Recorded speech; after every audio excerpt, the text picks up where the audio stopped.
Sa kagustuhan ng malagay sa tahimik ang kanyang buhay, nagpa siyang magbalik loob ang isang miyembro ng Communist Terrorist Group sa pamahalaan ng Northern Samar. Ang report mula kay Patrol Human, Cristel Palafox.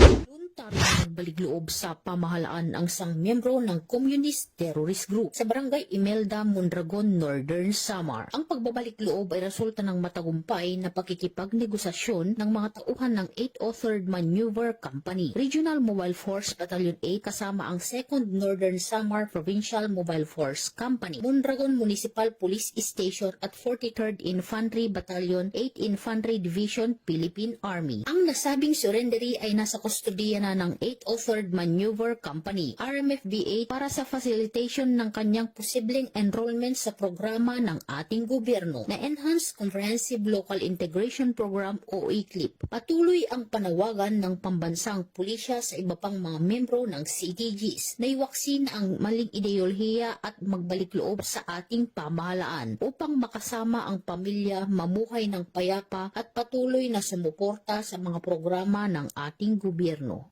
Mula dito sa Eastern Visayas, ako ang inyong PNN correspondent, Patrolwoman Palafox, alagad ng batas, tagataguyod ng Balitang Pulis. Maraming salamat, Patrol Human, Cristel Palafox.